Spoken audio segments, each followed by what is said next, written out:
समझ इतनी नहीं आ पाती, हम कहीं ना कहीं निराश हो जाते हैं, इसीलिए रोज सुनने और सुनाने पर भी निराश हो जाते हैं। भगवद आश्रय लेने वाले उपासक को समझना होगा कि द्वंद्व रहित करने वाली कृपा आपके ऊपर बरसेगी। आप तैयार रहिए, आपके सूक्ष्म से सूक्ष्म अहम का नाश होगा, जो आपके जन्म मृत्यु का हेतु, दुखों का हेतु, यह संस्कृति मूल सूल प्रदनाना सकल शोकदायक अभिमाना, इसको प्रभु दूर करेंगे। दाते करें कृपा निधि दूरी, क्योंकि सेवक पर ममता अति पूरी। बहुत प्यार करते हैं प्रभु। पहली बात तो हमारे मार्ग में लाभ ही लाभ है, हानि है ही नहीं। कोई भी हानि हमारी हानि नहीं है। जैसे हमारा अपमान हुआ कहीं भी, किसी भी सभा में, कहीं भी, सच्ची आपसे कहते हैं, थोड़ी देर के लिए अज्ञान के कारण हमें दुख होगा कि ऐसा नहीं होना चाहिए, लेकिन ये शब्द याद कर लो आप, परिणाम में देखना उस अपमान से वो बात बनी जो बड़ी बड़ी साधना से नहीं बनती। देख लेना, आप देख लेना, ये अनुभव की बात कह रहा हूं। मेरे प्रीतम के द्वारा रचित अपमान से वो पद मिलेगा, वो स्थिति मिलेगी, वो सद्गुण आने वाला है, उस ऊंचाई पर आपको चढ़ाया जा रहा है जो आप किसी भी साधना से नहीं चढ़ सकते थे, नहीं चढ़ सकते थे। ये सूक्ष्म विषय है। आपकी निंदा हुई, होती है, होगी, हुई है सब महापुरुषों की, कहीं ना कहीं किसी न किसी हेतु को लेकर के। क्यों होती है? निंदा के पात्र तो वो हैं जो भगवत विमुख है, जो दुष्ट स्वभाव से युक्त होकर संसार में हिंसा, द्वेष, घृणा, नफरत इसी में जीते हैं। निंदा के पात्र तो वो है जो भगवत शरणागत है, नाम जप करता है, वो निंदा का पात्र हो सकता है। क्या भगवत आश्रित में कोई निंदा करने वाली वस्तु रहती है क्या?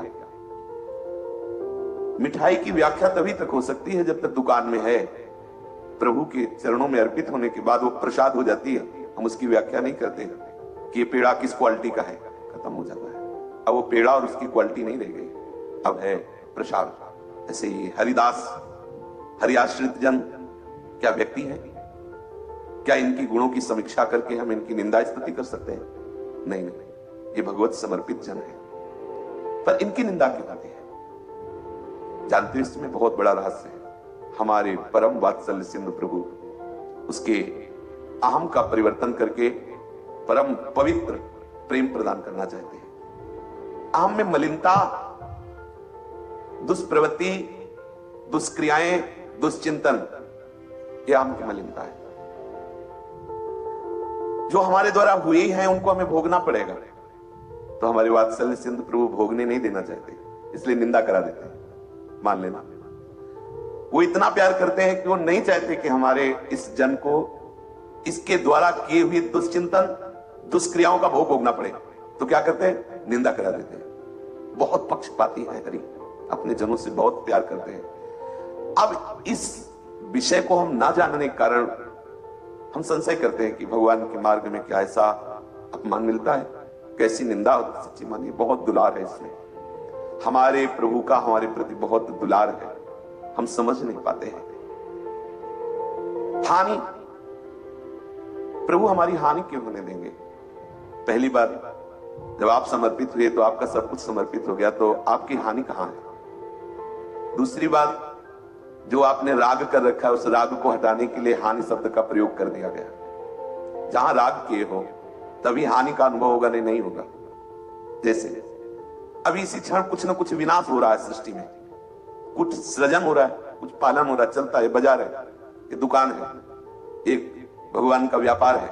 इसी क्षण कोई जन्म रहा है, इसी क्षण कोई मृत्यु को प्राप्त हो रहा है, इसी क्षण कोई बहुत उत्साहित है, इसी समय कोई महान निराशा को प्राप्त हो रहा है। हमारे प्रभु का व्यापार चल रहा है, हमें क्या फर्क पड़ रहा है?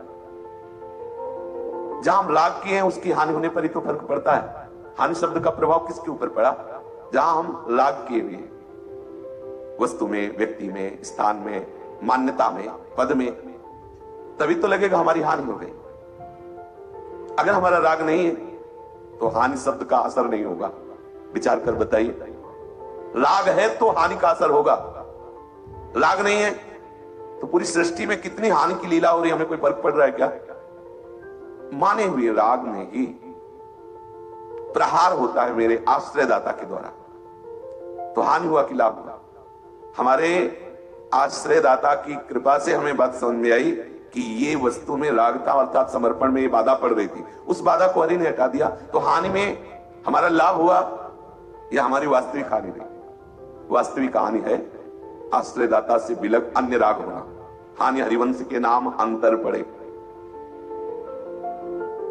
और वह वचन अति दुखदानी, प्रभु के सिवा और कुछ आश्रय, कुछ बोलना, कुछ देखना, ये हानि। तो ये अनित्य द्वंद्वों में जो हमारी मान्यता हो गई है, ये बिना आश्रय की नहीं मिटती। हम यहां पढ़ के बोल रहे हैं, यहां भी बहुत साधन, बहुत सब करने पर भी ये प्रभाव बना रहता है। हमारी बड़ाई हो, हमारी मान्यता, हमारा आग्रह बना रहता है, हमारा सम्मान किसको लेके बना रहता है? हमारा किसको लेके बना है? हमारे प्रभु या हमारे देह प्रभु? किसको लेके है? मान्यता किसको लेके? हम ज्ञानी बनते हैं, विद्वान बनते हैं, दूसरों को समझाते हैं, तो कहीं ना कहीं हमारी समझ में खुद कमी है। अगर हम मान को लेकर हर्षित होते हैं, अपमान को लेकर दुखी होते हैं, लाभ को लेकर सुखद भावना होती है, हानि को लेकर दुखद भावना होती है, ये किसको लेके हो रही है? प्रभु को लेके या देह को लेके, संसार को लेके या जगदीश को लेके? देखो उपासक हो, सत्संग है, उसको अच्छे से समझो। अब ये कमजोरी कौन दूर करे? कहने को तो हम संत, उपासक, भगवत मार्ग के पथिक, लेकिन अंदर जो हमारे कमजोरी है, जो अंदर हमारे दम्भ है, इसको कौन हटाए? आश्रयदाता तो ही हटाएगा। तो रोते रहो, मचाते रहो हल्ला, प्रभु को ऐसा नहीं करना चाहिए, गुरु जी को ऐसा नहीं करना चाहिए, ऐसा तुम्हारे कहने से होगा?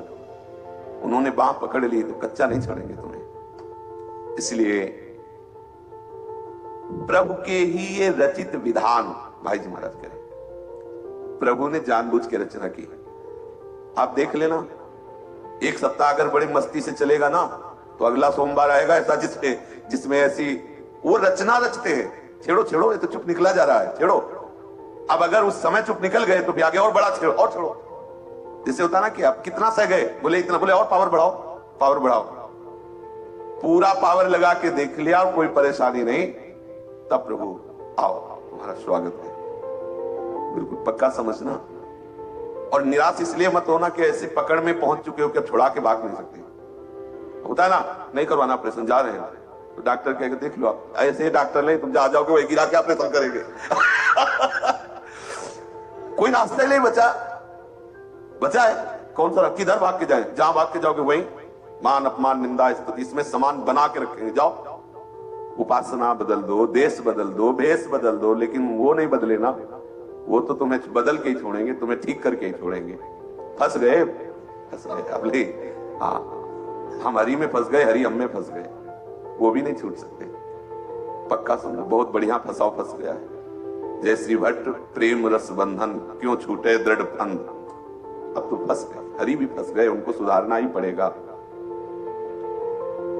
चाहे जैसे हम उनके दास हैं तो सारा जगत अब कहेगा, नहीं कहे। और कहीं ना कहीं हम भी हृदय से मानते हैं कि प्रभु के दास हैं, कहीं ना कहीं प्रभु भी मानते हैं कि मेरा दास है। मानते हैं, वो मानते हैं, पक्का मानते हैं। अब ये जो कच्चाई रह गई वो हमारे गुरुदेव ठीक करेंगे, हरि ठीक करेंगे, प्रभु ठीक करेंगे। अगर आप सत्संग के द्वारा सुलझ जाएंगे तो आप हर समय हर स्थिति में आनंदित रहेंगे। और यही हमारे प्रभु की चाल है कि वो आपको हर समय इतना आनंदित रखना चाहते हैं कि कोई भी द्वंद्व आपका स्पर्श न कर सके। बोले पहली बात तो समझ लो, जागतिक किसी भी लाभ को लाभ नहीं कहते, इसलिए कुछ नहीं मिलेगा आपको इस लाभ से। और जागतिक हानि से आपका कुछ नहीं जाने वाला, इसलिए कुछ नहीं जाने वाला, आप निराश मत होइए। भाई जी कह रहे मिलता जाता कभी न कुछ इनसे, इन द्वंद्वों से क्या चला गया, क्या हानि हो गई तुम्हारी? अरे वो ऐसे लीला बिहारी है कि अगर चार के बीच में अपमान करवा दिया तो पूरे राष्ट्र के बीच में सम्मान करवा देंगे एक क्षण में। आप चिंता क्यों करते हो? पहले आप निरोग हो जाओ, निरोग हो। वो ऐसा करते रहेंगे, उनका खेल ऐसा ही, पक्का ऐसे ही खेल। पूज्य श्री माधव दास बाबा की जब पार्षदों के द्वारा पिटाई हुई जगन्नाथपुरी में, तो सब जान गए थे, कोई ऐसा थोड़ी, सब जान गए थे कि बाबा पीटे गए। क्या हुआ? बोले वो थाल चुरा ली थी भोग की, फिर रजाई उड़ाया। ठाकुर जी अपनी सर्दी का समय था, रजाई उड़ाया। अब देखो कितना बड़ा सम्मान, विश्व विजेता दिग्विजयी को प्रभु ने मुख में काली पोत करके गधे पे चढ़ा के पूरी जगन्नाथपुरी में घुमाया। हमारे गुरु से शास्त्रार्थ करने आए प्रभु, पूरा प्रसंग कई बार सुनाए। उनको एक क्षण लगता है महायशस्वी बनाने में, महाकीर्तिवान बनाने में उनको एक क्षण लगता है। तुम क्यों निराश हो? जितनी बड़ी तुम्हें हानि समझ, एक पलक झपकते ही संपूर्ण सृष्टि का सृजन करने वाले स्वामी, क्या हानि? भाई जी कह रहे मिलता जाता कभी न कुछ इनसे, तुम ये रचते क्यों हैं? बोले करने को कल्याण, तुम्हारा मंगल करने के लिए रचेंगे। ये रचना रचेंगे, बड़े बड़े संतों के जीवन में रचते हैं और मानेंगे नहीं, थकेंगे नहीं कभी। ये ऐसे स्वांग रचने वाले हैं, हमारी तुम्हारी प्रार्थना से मानने वाले नहीं है। जब तक हमें वो अपने समान न बना लेंगे तब तक वो छोड़ेंगे नहीं। जैसे प्रभु समस्त सद्गुणों से युक्त हैं, ऐसे महाभागवत जन समस्त सद्गुणों से महिमा से युक्त रहते हैं। प्रभु अपने समान बना लेते हैं। करो सद्यते साधु समाना, तो आप ही तो साधु हैं। अगर महात्मा शब्द कहीं सार्थक है तो इन्हीं पर है, महात्मा श्री कृष्ण। ऐसा कई बार वर्णन हुआ है महाभारत में, कई बार महात्मा श्री कृष्ण, ऐसा महात्मा वही